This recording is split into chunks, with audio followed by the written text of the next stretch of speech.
Good morning. चलिए, आपका cell division चल रहा था, आगे बढ़ते हैं। सेल डिवीज़न में आपको बताए थे 3 प्रकार के सेल डिवीज़न होता है: कोशिका विभाजन, असूत्री, समसूत्री और अर्धसूत्री। असूत्री, समसूत्री और अर्धसूत्री, समसूत्री, असूत्री और अर्धसूत्री, ये आपको तीनों समझा दिए थे, तीनों को पॉइंट भी बता दिए थे। ठीक है, यहाँ तक समझने में दिक्कत तो नहीं है। आगे बढ़ते हैं, आगे बढ़ें।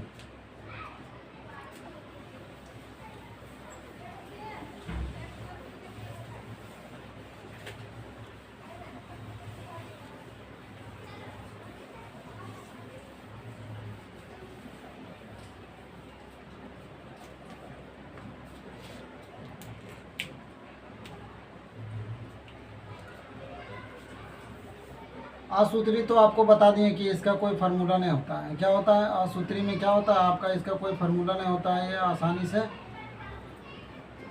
असूत्री में आसानी से क्या होता है कि कोशिका रहती है, माता कोशिका, और मदर सेल जिसको बोलते हैं। इसके केंद्रक होता है जो धीरे धीरे लंबा हो जाता है, फिर ये 2 भागों में ऐसे टूट जाती है, फिर ये 2 छोटे छोटे कोशिकाओं में निर्माण हो जाती है। इसमें ज़्यादा मुख्य अंग नहीं रहता है। एक होता है न्यूक्लियस, ये है न्यूक्लियस आपका, क्लोरोप्लास्ट और राइबोसोम। इसमें क्या होता है कि एक स्प्लेंडर फाइबर धागे नुमा रचना हो जाती है, और क्या हो जाती है, इसे 2 भागों में बांट देती है, और ये कोशिकाओं का निर्माण हो जाता है। यही प्रकार के इसी प्रकार से आपका समसूत्री विभाजन भी होता है, लेकिन इसमें अंग कम रहने के कारण इसका विभाजन जल्दी हो जाता है और इसका विस्तार जल्दी हो जाता है, क्योंकि इसमें अंग कम है। क्योंकि न्यूक्लियस आधा बटा और न्यूक्लियस ऑर्डर दे दिया है सेंट्रोसोम, तुम बढ़ जा, फिर उसके बाद राइबोसोम को बोला है तुम भी हट जा, तो क्या हो जाता है कि तुरंत विभाजन हो जाता है। ज़्यादा अंग नहीं रहने के कारण इसका विभाजन तुरंत होता है। लेकिन समसूत्री में समसूत्री में हमारे कोशिकाओं में विभाजन होता है। इसमें न्यूक्लियस होता है, आपका सेंट्रोसोम होता है, लाइसोसोम होता है, माइटोकॉन्ड्रिया होता है, राइबोसोम होता है, ईआर होता है, फिर आपका वैकोल्स होता है। तो इन सारे अंगों को बंटने में थोड़ा समय लग जाता है, तो ज़्यादा समय लगता है समसूत्री विभाजन में, सबसे कम समय लगता है असूत्री विभाजन में, सबसे ज़्यादा समय लगता है समसूत्री विभाजन में। समसूत्री विभाजन 5 प्रकार के होता है। समसूत्री विभाजन कितने प्रकार के होते हैं? 5 प्रकार के। अभी हम 1 बाय 1 पाँचों प्रकार के विभाजन को समझेंगे। तो असूत्री समझने में कोई दिक्कत है? असूत्री समझने में कोई दिक्कत है? ये क्या होता है कि यह धीरे धीरे पहले क्या, ये एन है, ये आपका न्यूक्लियस है। इसमें क्या होता है कि स्प्लेंडर फाइबर का निर्माण होता है। स्प्लेंडर फाइबर एक दूसरे को ऐसे करके बांध देते हैं, और ये फिर इन 2 अंगों में बढ़ जाता है। जैसे आप देखे होंगे, जैसे रोटी बनाते हैं तो आटा को ऐसे ऐसे करके नीचे काट के निकाल देते हैं कि नहीं, बस उसी प्रकार के क्या होता है कि न्यूक्लियस कोशिका को होता है जो ऐसे ऐसे दोनों प्रकार से कट जाता है, और ये 2 छोटे छोटे कोशिकाओं में निर्माण हो जाता है। और इसमें राइबोसोम होता है जो पुनः आपके शरीर को पुनः पुराने वाली कोशिकाओं के आकार का रूप ले लेता है। जैसे हमारे शरीर में देखते हैं, हम छोटा थे तो आज इतना बड़ा हो गए। ये किसके वजह से? ये आपका राइबोसोम की वजह से। क्यों है? राइबोसोम जो प्रोटीन का निर्माण किया, और प्रोटीन से हमारे शरीर का निर्माण होते गया। उसी प्रकार होता है कि पहले जो जंतु कोशिका होता है उसमें पहले न्यूक्लियस का विभाजन हो जाता है, और न्यूक्लियस में स्प्लेंडर फाइबर लग जाता है। स्प्लेंडर फाइबर एक धागेनुमा रचना होती है, एक धागे नुमा रचना होती है। धागा देखते हैं, जैसे आपका धागा से क्या होता है कि बांध देता है, तो यह अपना 2 भागों में बंटने लगता है। और फिर इसी प्रकार माइटोकॉन्ड्रिया में भी आपका स्प्लेंडर फाइबर लग जाता है, सेंट्रोसोम में भी लग जाता है, लाइसोसोम में भी लग जाता है, आपका वैकोल्स में लग जाता है, ईआर में लग जाता है, राइबोसोम में लग जाता है। तो इस प्रकार से इनका विभाजन हो जाता है। इस प्रकार से क्या हो जाता है, इनका विभाजन होता है। गोल्जी बॉडी होता है, इनमें अपना स्प्लेंडर फाइबर लग जाता है। और जितने भी अंग आपको बताए थे उन सब में क्या हो जाता है, क्लोरोप्लास्ट, प्लास्टिड, सब में इसमें क्या होता है, आपका स्प्लेंडर फाइबर निर्माण होता है और वह अलग हो जाता है। समझने में यहाँ तक दिक्कत है? यहाँ तक समझने में दिक्कत है? तो समसूत्री विभाजन कितने प्रकार का होता है? 5 प्रकार के। आपको असूत्री में तो कोई फार्मूला नहीं लगता है, क्योंकि वह 2 भागों में सीधा मदर सेल से 2 डॉटर सेल में कन्वर्ट होता है, और वह नए कोशिका में बदल जाती है। इसमें अंग कम होने के कारण इसका क्रिया जल्दी होता है। अब होता है समसूत्री। समसूत्री समझते हैं। समसूत्री विभाजन में क्या होता है, यह 5 चरणों में संपन्न होती है। 5 चरणों में संपन्न होती है। क्या चरणों में संपन्न होती है? 5 चरणों में समसूत्री विभाजन क्या होता है, समसूत्री विभाजन। समसूत्री विभाजन कितना प्रकार का होता है? 5 प्रकार के। इसको इंग्लिश में क्या कहते हैं? माइटोसिस, इसको कहते हैं माइटोसिस। माइटोसिस। मियोसिस होता है आपका अर्धसूत्री। तो आपका इसमें क्या होता है, पहला होता है इंट्रोफेज, फिर होता है प्रोफेज, फिर होता है आपका इंट्रोफेज, प्रोफेज हो गया मेटाफेज, फिर होता है एनाफेज, और फिर आपका होता है टेलोफेज। ये 5 प्रकार से आपका समसूत्री का विभाजन होता है। क्या होता है, 5 प्रकार से समसूत्री विभाजन होता है। पहला होता है इंट्रोफेज, दूसरा होता है प्रोफेज, तीसरा होता है मेटाफेज, चौथा होता है और 5वां होता है टेलोफेज। ये आपको याद रखना है। इसमें कुछ नया बात नहीं है, जो आपको हम बताए थे। इसमें क्या होता है कि सबका अंग क्या हो जाता है, अलग अलग हो जाता है, 2 कोशिकाओं में बढ़ जाता है। बस इसी अवस्थाओं को जो आपको बताएं कि किसी में इन अवस्थाओं में होगा क्या कि आपका जो भी कोशिका रहेगी, ये जो मान लीजिए कोशिका है,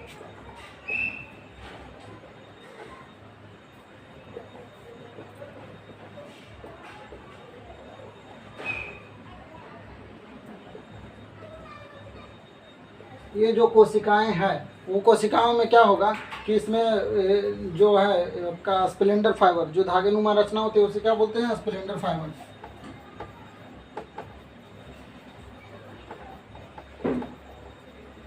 इसमें क्या होगा कि आपका केंद्र मतलब आपका स्प्लेंडर फाइबर आएगा। स्प्लेंडर फाइबर क्या करेगा, दोनों भागों में बांटेगा, फिर आपका दोनों अंग को अलग अलग करेगा। फिर उसके बाद फिर क्या होगा कि अलग अलग अंग हो जाएंगे, फिर ये संपन्न हो जाएगा। इन्हीं क्रियाओं को 5 चरणों में अपना बांटा गया है। क्या किया गया है, 5 चरण में बांटा गया है।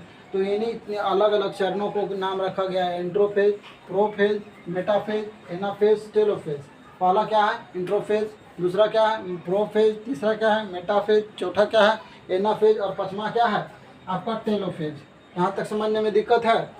इंट्रोफेज में क्या होता है, यह सबसे बड़ी क्रिया होती है। यह क्या होती है, सबसे बड़ी क्रिया। यह सबसे बड़ी क्रिया क्या होती है, यह सबसे बड़ी क्रिया होती है। ठीक है, इसमें क्या होता है, धीरे धीरे केंद्रक बड़ा होने लगता है। क्या होता है, केंद्रक क्या होने लगता है, बड़ा होने लगता है। क्योंकि अगर कोशिका में सबसे पहले केंद्रक का विभाजन नहीं होगा तो उन सारे अंगों को बनाने का ऑर्डर कौन देता है, न्यूक्लियस देता है। क्योंकि सारे अंग में दिमाग कहाँ होता है, न्यूक्लियस। ये कोशिका किसके आधार पर काम करती है, न्यूक्लियस के आधार पर। न्यूक्लियस हमारे जैसे ब्रेन होता है। अब मान लीजिए हमारा शरीर किसके सर से कंट्रोल होता है, बॉडी मस्तिष्क से कंट्रोल होता है ना। तो उसी प्रकार ये पूरा कोशिका किससे कंट्रोल होता है, न्यूक्लियस से कंट्रोल होता है। अगर न्यूक्लियस पहले नहीं विभाजन होगा तो फिर कोशिका का निर्माण नहीं ढंग से होगा। तो इसी प्रकार सबसे पहले क्या होता है कि केंद्र का विभाजन होता है। इसीलिए पहले सबसे पहले केंद्र धीरे धीरे क्या होने लगता है, इस अवस्था में आपका इंट्रोफेज में क्या होता है कि पहले धीरे धीरे क्या होता है, कोशिका का केंद्र बड़ा होने लगता है। क्या होने लगता है, बड़ा होने लगता है। और ये सबसे पहला फेज है। क्या है, सबसे बड़ा फेज है। और उसमें क्या होता है, केंद्रक धीरे धीरे बड़ा होने लगता है। जैसे मान लीजिए आपका शरीर है, शरीर में आपका मस्तिष्क काम नहीं करता है तो आपको पागल बोलता है ना। उसी प्रकार अगर इसका मस्तिष्क नहीं काम करेगा तो नया कोशिका का निर्माण होगा, नहीं होगा, होगा नहीं होगा। समझ में आ रहा है कहने का मतलब। तो उसी प्रकार आपका केंद्रक धीरे धीरे किस अवस्था में बड़ा होने लगता है, आपका इंट्रोफेज में। तो आपका पूछता है कि सबसे बड़ा क्रिया कौन कहलाता है, आपका इंट्रोफेज। क्या कहलाता है, इंट्रोफेज। इंट्रोफेज क्या कहलाता है, इंट्रोफेज। और सबसे बड़ा क्रिया क्या कहला है, इंट्रोफेज। और इसमें क्या होने लगता है कि केंद्रक धीरे धीरे क्या होने लगता है, बड़ा होने लगता है। क्या होने लगता है, केंद्रक धीरे धीरे बड़ा होने लगता है। और इसमें क्या होता है कि क्रोमोसोम की संख्या भी बढ़ने लगती है। क्या होती है, क्रोमोसोम की संख्या भी बढ़ने लगती है। क्रोमोसोम जैसे मान लीजिए 23 जोड़ा होता है, अगर ये बढ़ेगा नहीं तो फिर नए कोशिका निर्माण होगा, उसमें भी 23 जोड़ा रहना चाहिए ना, तभी ना उसके गुणों को फॉलो करेगा। तो इसीलिए क्या होता है, धीरे धीरे केंद्रक बड़ा होने लगता है, इसमें क्रोमोसोम की संख्या बड़ा होने लगती है। सबसे बड़ी क्रिया कौन सी कहलाती है, इंट्रोफेज कहलाती है। क्या कहलाती है, इंट्रोफेज कहलाती है। हमारे साथ बोलते जाइए, तुरंत याद हो जाएगा। ठीक है, तो सबसे पहली अवस्था क्या कहलाती है, इंट्रोफेज कहलाती है। सबसे पहली अवस्था क्या कहलाती है, इंट्रोफेज कहलाती है। सबसे पहली अवस्था क्या कहलाती है, इंट्रोफेज कहलाती है। इंट्रोफेज कहलाती है। इंट्रोफेज में होता क्या है, केंद्रक आपको पूछेगा कि केंद्रक धीरे धीरे बड़ा होने लगता है किस अवस्था में, तो इंट्रोफेज में। किस अवस्था में, इंट्रोफेज में। इसमें क्रोमोसोम की संख्या भी धीरे धीरे क्या होने लगती है, बढ़ने लगती है। इसमें क्या होती है कि क्रोमोसोम की संख्या क्या होती है, बढ़ने लगती है। क्या हो जाती है, बढ़ने लगती है। आपका फिर होता है सेकेंड में प्रोफेज। जैसे सेकेंड आपको याद रखने के प्रो, जैसे आपका कोई भी मोबाइल आता है तो पहला आता है मोबाइल, हाँ, जैसे मान लीजिए सैमसंग आया सैमसंग, फिर आता है प्रो सैमसंग, ये इस टाइप का होता है। तो सेकेंड में कौन सा आएगा? प्रो। तो आपका हो गया प्रो फेज, पहला हो गया इंट्रो फेज, दूसरा हो गया प्रो फेज, तीसरा हो गया मेटा फेज, तीसरा चौथा हो गया एनो फेज, फिर हो गया पाँचवा हो गया टेलो फेज, टेलो लास्ट, टेलो लास्ट, पहला इंट्रो लास्ट टेलो, पहला इंट्रो लास्ट टेलो, टेलो फेज। चलो यहाँ तक याद हो गया। उसके बाद बीच वाला हो गया मेटा फेज, बीच वाला क्या हो गया? Meta phase. पहला इंट्रो फेज, दूसरा प्रो फेज, तीसरा मेटा फेज, चौथा एना फेज और पाँचवा टेलो फेज। यहाँ तक समझने में दिक्कत है? स्प्लेंडर फाइबर का निर्माण हो जाता है प्रो फेज में। किस में होता है? प्रो फेज में। इसमें स्प्लेंडर स्प्लेंडर फाइबर का निर्माण किस में हो जाता है? ये आपका प्रो फेज में। और केंद्रक का विभाजन, केंद्रक बड़ा होता है इसमें, और इसमें केंद्रक का विभाजन हो जाता है। किस में हो जाता है? इसमें प्रो फेज में क्या हो जाता है? केंद्रक का विभाजन हो जाता है। केंद्रक का क्या हो जाता है? विभाजन हो जाता है, स्प्लेंडर फाइबर का निर्माण हो जाता है। तो आपसे पूछेगा कि स्प्लेंडर फाइबर का निर्माण किस अवस्था में होता है? प्रो फेज में। स्प्लेंडर फाइबर का निर्माण किस अवस्था में होता है? प्रो फेज में। स्प्लेंडर फाइबर का निर्माण किस अवस्था में होता है? प्रो फेज में। स्प्लेंडर फाइबर का निर्माण आपका किस अवस्था में होता है? तो प्रो फेज में होता है। किस अवस्था में होता है? प्रो फेज में होता है। स्प्लेंडर फाइबर का निर्माण किस अवस्था में होता है? प्रो फेज में होता है। क्या किस में अवस्था में होता है? प्रो फेज में। आपसे ये भी पूछेगा कि केंद्रक का विभाजन किस अवस्था में संपन्न हो जाती है? तो आपका हो जाता है प्रो फेज में। प्रो फेज में क्या हो जाता है? केंद्रक बढ़ जाता है। चूँकि केंद्रक सबसे पहले इसलिए बढ़ता है कि अगर केंद्रक बढ़ेगा तभी तो ये आदेश देगा सेंट्रोसोम, आपका सेंट्रोसोम को आदेश देगा कि आप स्प्लेंडर फाइबर का निर्माण तो हो ही गया, कंप्लीट अभी नहीं हुआ, तो आपका राइबोसोम को बोलेगा प्रोटीन बनाने, माइटोकॉन्ड्रिया को ऊर्जा बनाने, तभी तो ये पूरा पूर्ण विकसित कोशिका में कन्वर्ट होगा। छोटे छोटे कोशिका में रहेगा, लेकिन पुराने अपने पूर्ण आकार में आने के लिए तो ऑर्डर कौन देगा? न्यूक्लियस ही देगा। इसीलिए सबसे पहले किसका विभाजन होता है? न्यूक्लियस का विभाजन होता है। किसका विभाजन होता है? न्यूक्लियस का विभाजन होता है। और फिर धीरे धीरे यह दो कोशिकाओं में टूट जाती है और नए कोशिका का निर्माण हो जाता है। तो ये पहला आपका बोलेगा कि केंद्रक, क्या बोलेगा? केंद्रक का आपका केंद्रक का विभाजन किस अवस्था में होती है? तो आपका प्रो फेज में होती है। कौन सा अवस्था में होती है? प्रो फेज में होती है। यहाँ तक समझने में दिक्कत है? यहाँ तक समझने में दिक्कत है? तो आपका केंद्रक का विभाजन किस अवस्था में होते हैं? प्रो फेज में होता है। किस अवस्था में होता है? प्रो फेज में होता है। फिर आपका मेटाफेज, क्या कहलाता है? मेटाफेज। इसमें क्या होता है कि स्प्लेंडर फाइबर का निर्माण कंप्लीट हो जाता है। क्या हो जाता है? स्प्लेंडर फाइबर का निर्माण क्या हो जाता है? कंप्लीट हो जाता है। स्प्लेंडर फाइबर का निर्माण क्या हो जाता है? कंप्लीट हो जाता है। इसमें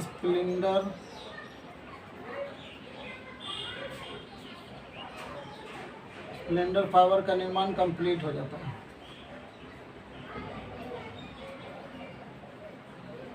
इसमें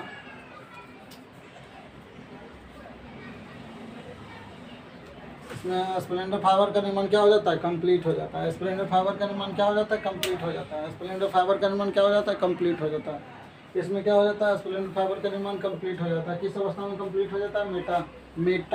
मेटा फेज में क्या हो जाता है? स्प्लेंडर फाइबर का निर्माण कंप्लीट हो जाता है। स्प्लेंडर फाइबर का निर्माण क्या हो जाता है? कंप्लीट हो जाता है। स्प्लेंडर फाइबर का निर्माण क्या हो जाता है? कंप्लीट हो जाता है। फिर होता है एना फेज में क्या हो जाता है कि सारे अंग एक दूसरे के ध्रुवों की तरफ चले जाते हैं। क्या हो जाते हैं? ध्रुव की तरफ चले जाते हैं। क्या हो जाते हैं? अंग ध्रुव की तरफ चल जाते हैं। अंग क्या हो जाते हैं? ध्रुव की तरफ चल जाते हैं। अंग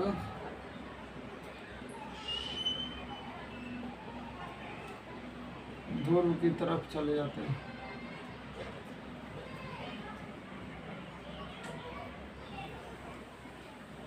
ध्रुव तरह कहने का मतलब जैसे देखिए स्प्लेंडर फाइबर का निर्माण हो गया, कंप्लीट हो गया, और स्प्लेंडर फाइबर जब बंध गया तो क्या होगा? खींच लेगा और दोनों दो भागों में बढ़ जाएगा कि नहीं?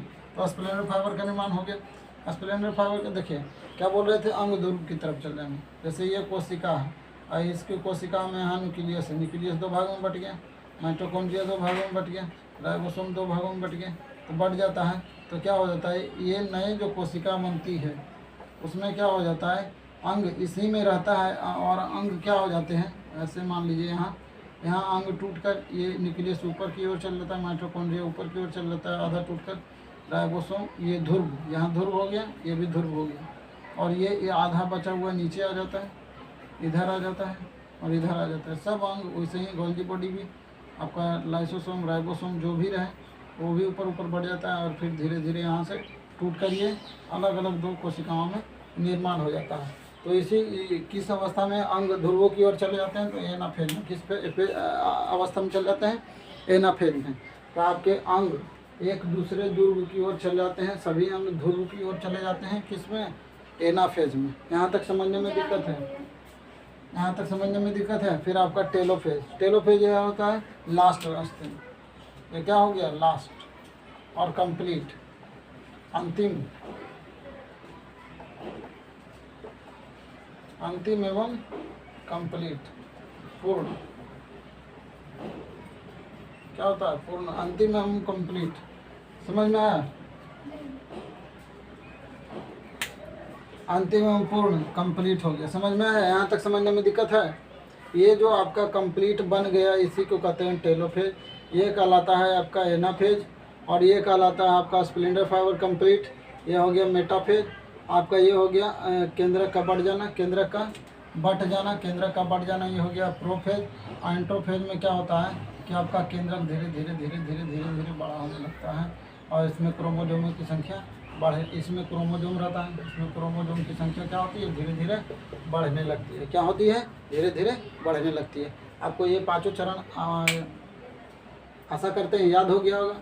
नहीं याद हुआ है तो मेरे साथ बोलते जाइए, याद हो जाएगा, एकदम निश्चित रूप से याद होगा। तो पहला अवस्था क्या कहलाता है? इंट्रोफेज। सबसे बड़ी अवस्था इंट्रोफेज, सबसे बड़ी अवस्था इंट्रोफेज, सबसे बड़ी अवस्था इंट्रोफेज। आपका पहला अवस्था क्या कहलाता है?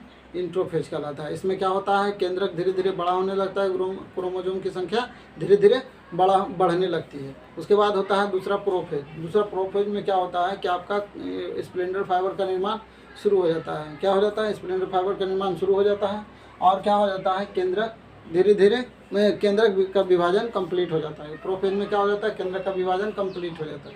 फिर आपका होता है मेटाफेज। मेटाफेज को क्या कहा जाता है? अध्ययन की सुविधा के लिए मेटाफेज को कहा जाता है। सबसे बड़ी सबसे लंबा प्रक्रिया चलता है इंट्रोफेज। सबसे छोटा प्रक्रिया एनाफेज होता है। सबसे छोटा प्रक्रिया कितना होता है? सबसे छोटा प्रक्रिया एनाफेज, सबसे बड़ा प्रक्रिया इंट्रोफेज। सबसे छोटा प्रक्रिया एनाफेज, सबसे बड़ी प्रक्रिया इंट्रोफेज कहलाता है। यहाँ तक समझने में दिक्कत है? तो पहली अवस्था क्या कहलाया? इंट्रोफेज। इंट्रोफेज में क्या होता है? केंद्रक बड़ा होने लगता है, क्रोमोसोम का निर्माण हो जाता है। दूसरा में क्या होता है कि आपका प्रोफेज। प्रोफेज में क्या होता है कि स्प्लेंडर फाइबर का निर्माण हो जाता है और केंद्रक 2 भागों में बढ़ जाती है। तीसरा होता है मेटाफेज। मेटाफेज में क्या होता है? स्प्लेंडर फाइबर बन के तैयार हो जाता है। चौथा फेज होता है एनाफेज। एनाफेज में क्या होता है कि अंग, कोशिका के अंग एक दूसरे ध्रुवों की ओर चले जाते हैं। और चौथा फेज हो गया एनाफेज। 5वां फेज होता है, यह सबसे छोटी फेज होती है एनाफेज। इसमें अंग सिर्फ एक ध्रुवों की ओर चले जाते हैं। फिर होता है टेलोफेज। इसमें पूर्ण कोशिका का निर्माण हो जाता है। आशा करते हैं यहाँ तक समझ में आया होगा। पहले इतना दिखा देते हैं, उसके बाद आगे बढ़ेंगे। अगर आप डायग्राम नहीं पा रहे हैं तो ये डायग्राम पढ़ लीजिए, ये सब पढ़ने की ज़रूरत नहीं है।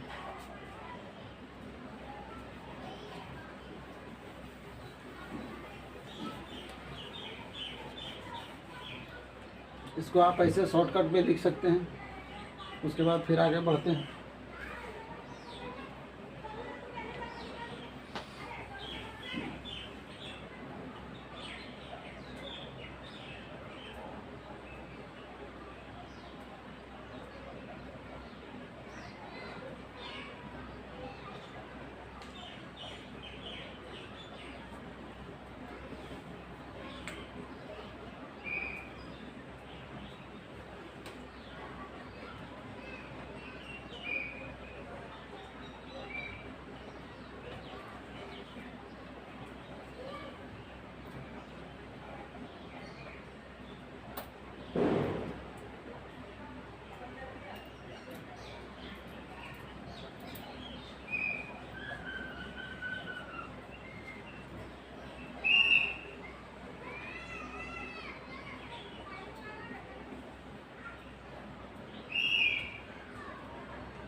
चलिए नोट हो गया होगा, आगे बढ़ते हैं।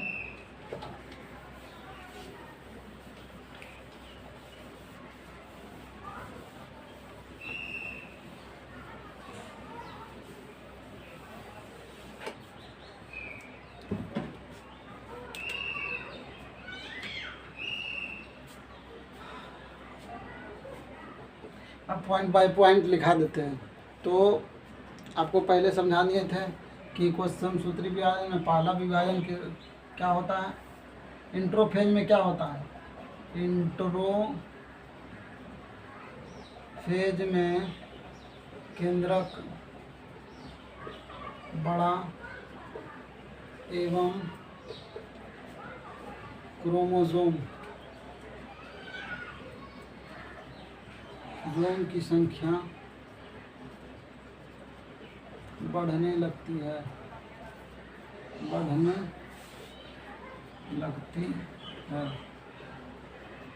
दूसरा क्या होता है कि आपका स्प्लेंडर फाइबर का निर्माण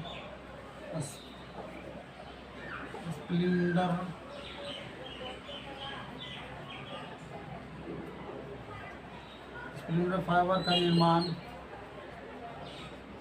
निर्माण एवं केंद्रक का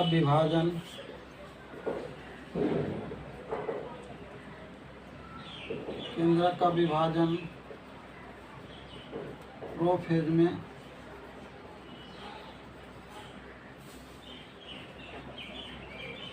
होता है। फिर अगला है आपका स्प्लेंडर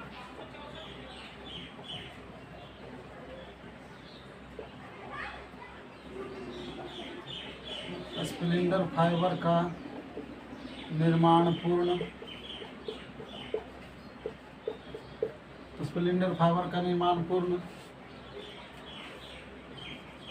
आपका किस अवस्था में हो जाता है, मेटाफेज में होता है।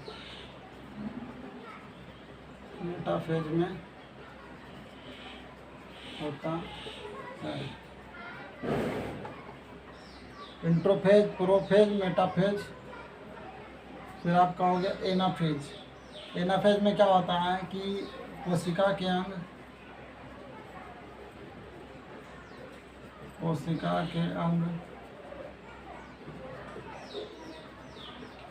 ध्रुव की ओर चले जाते हैं एनाफेज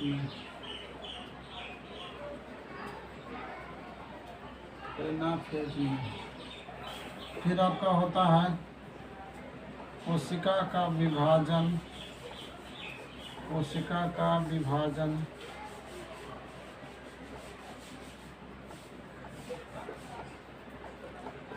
पूर्ण हो जाता है।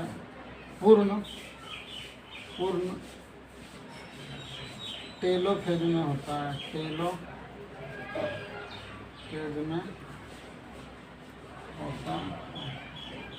चलिए इसको नोट कीजिए। 5वां चरण हो गया, 1 2 3 4 5, यहाँ तक बताए थे, यहाँ तक नोट कीजिए।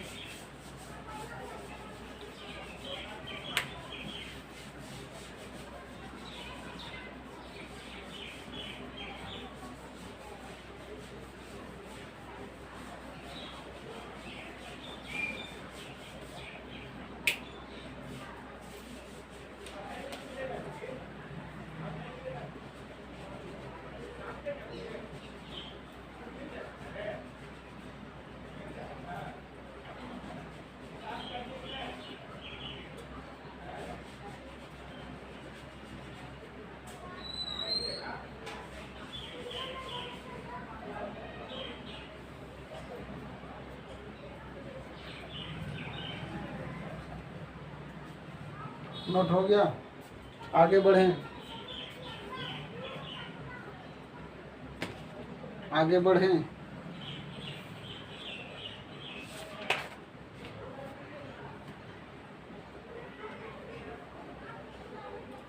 अब आपका बाकी रह गया अर्धसूत्री। क्या बाकी रह गया? अर्धसूत्री। चलिए अब अर्धसूत्री पढ़ते हैं।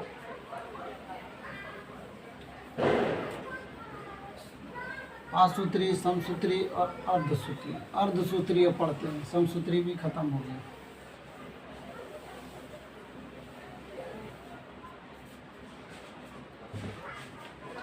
अर्धसूत्री में होता क्या है?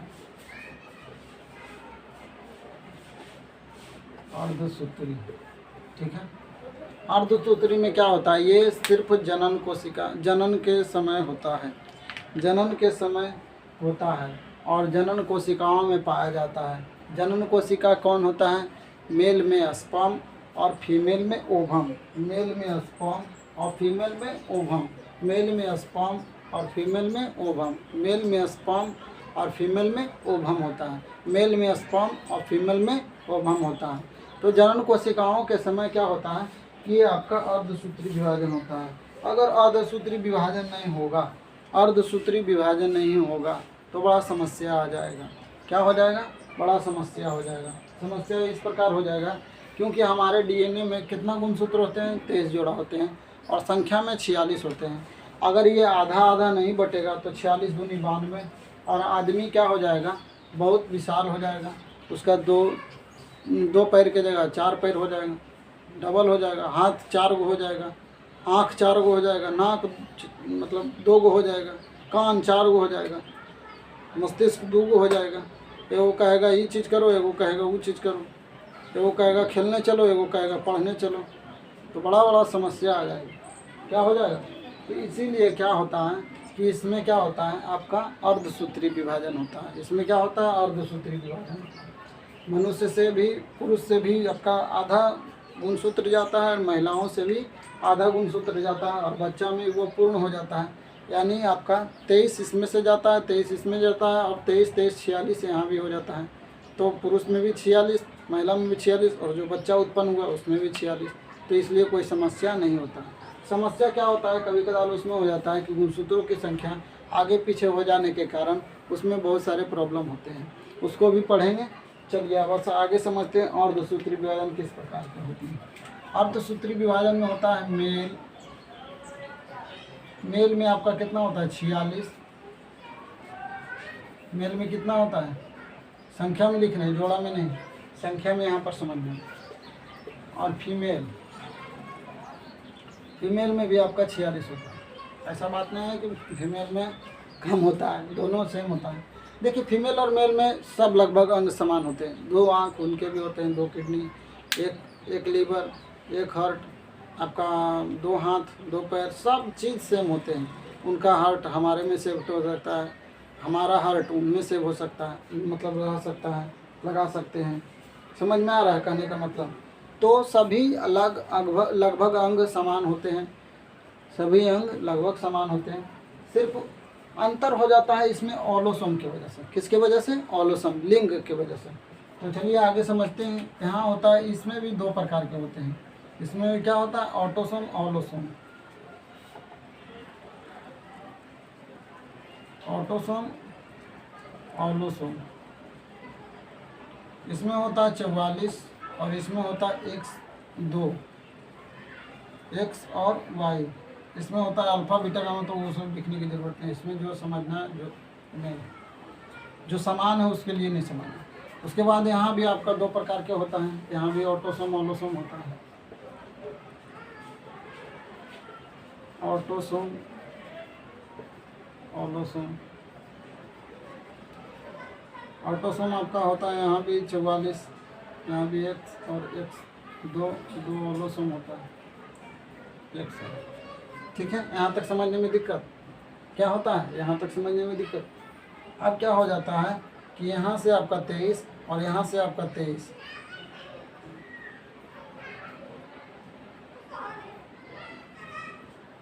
यहाँ 22 आता है।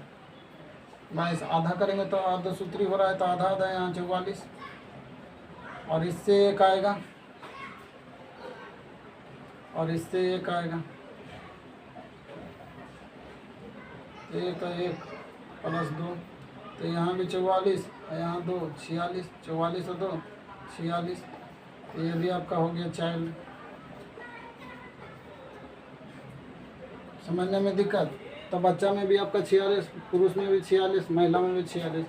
तो होता क्या है, यहाँ से देखिए 22 आधा हो गया और यहाँ से भी देखिए 22 का 44 का आधा हो गया, 22 22 44। इसका भी ऑटोसोम बन गया और यहाँ ऑलोसोम बन गया। अब यहाँ होता है क्या कि लगभग यहाँ से अलग हो जाता है X और Y से। लिंग का निर्धारण पुरुषों के गुणसूत्रों पर निर्भर करता है। आपको पढ़ाया गया है कि लिंग का निर्धारण किस पे होता है, पुरुषों के, क्योंकि पुरुष ही निर्धारित करेगा कि पुरुष से ही निर्धारित होता है कि लड़का होगा या लड़की, क्योंकि इसके ही बॉडी में पाया जाता है एक्स या वाई। अगर एक्स चला गया तो लड़की, अगर एक्स वाई चल गया तो ये हो गया लड़का। यहाँ से तो एक्स अबे करेगा, यहाँ से अगर देखिए ये वाई चल गया तो आपका हो गया लड़का। एक होता है आपका रिप्रोडक्शन सिस्टम में बताएंगे, लेकिन अभी आपको ये अर्धसूत्री वजह से बताना पड़ रहा है, ठीक है। और ये हो गया एक्स चल गया तो ये हो गया लड़की, ठीक है। यहाँ तक समझने में दिक्कत? तो एक्स वाई चला गया तो लड़का और एक्स चला गया तो लड़की, है ना। लेकिन अक्सर क्या कहा जाता है, आपके भी कहीं गांव में या फिर कहीं भी मोहल्ले में सुने होंगे कि अक्सर महिलाएं एक दूसरे को ताना मारती है कि इसको लड़की हो रहा है। तो इसकी जिम्मेदारी कौन है, लड़की है या औरत है या उसके पुरुष है? तो आपका पुरुष है, समझ में आ रहा है ना। अब पुरुष क्यों है? क्योंकि उसके पास हय्यन है और उनके परिवार जो मोहल्ले वाले होते हैं वो किसको टोकते हैं कि आपको जो बहू है या बेटी है उन्हीं में दिक्कत है। लेकिन ऐसा होता है, समस्या किसके पास रहता है, पुरुषों के पास, क्योंकि उसी के पास एक्स और वाई पाया जाता है और उसी से आपका लिंग का निर्धारण होता है। तो इसे क्या कहते हैं, इससे लिंग का निर्धारण किससे होता है, लिंग का निर्धारण इससे होता है और इससे पूरे शरीर का निर्माण होता है। इससे क्या होता है, लिंग का निर्धारण होता है, लिंग का निर्धारण होता है, इससे पूरे शरीर का निर्माण होता है। कभी कभी क्या होता है कि ये दोनों चला जाता है तो ट्रांसजेंडर का निर्माण हो जाता है। ट्रांसजेंडर सुने होंगे, जिसको आमचाल के भाषा में हिजड़ा बोलते हैं, ठीक है। तो ये दोनों चले जाने के कारण क्या हो जाता है, हिजड़ा बन जाता है।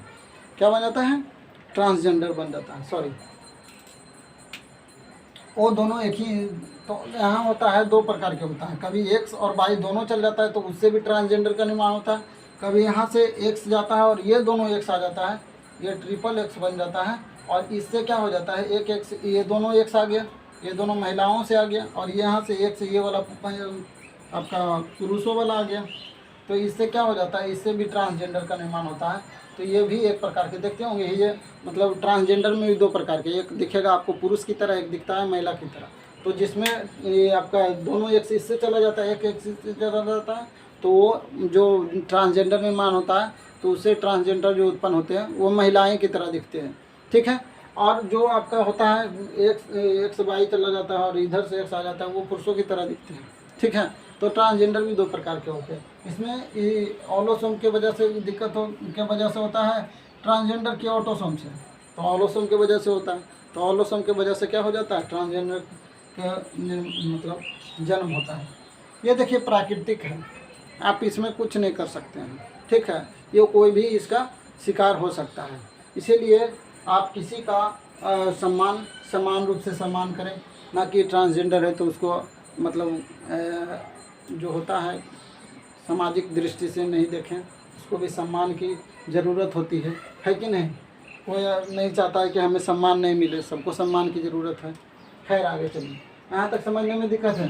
तो किसके वजह से दिक्कत हो जाता है, ये आपका ऑलोसोम के वजह से आपका यहाँ बच्चे का उत्पत्ति में प्रॉब्लम हो जाता है। और इससे अगर इसमें दिक्कत आ गया, जैसे आपको विचार हो रहा मन में, सर यहाँ तो ट्रांसजेंडर का यहाँ गड़बड़ होगा तो क्या हो जाता है, यहाँ क्या हो जाता है कि अगर ज़्यादा हो जाता है तो देखते होंगे किसी का पैर में, किसी का उंगली में, किसी का डबल अंगूठा, किसी का कानी अंगूठा में, कानी उंगली में और एक निकल जाता है। तो वो आपका इसके वजह से होता है, एक्स्ट्रा चल जाने की वजह से। और एक्स्ट्रा नहीं गया तो उसमें दिक्कत होगा, कहीं गड्ढा रह जाएगा, कहीं कुछ अंग नहीं निर्माण हो पाएगा। तो ऐसे करके समस्या इसमें आती है। और फिर जो है आगे सेल डिवीज़न आपका समाप्त हो गया है। सेल डिवीज़न से जो उत्पन्न आपका जो उत्पत्ति है, उससे जो समस्याएं उत्पन्न होती है उसे सिंड्रोम कहते हैं। और नेक्स्ट क्लास में हम सिंड्रोम के बारे में पढ़ेंगे। तब तक के लिए मिलते हैं फिर नेक्स्ट क्लास में। जय हिंद।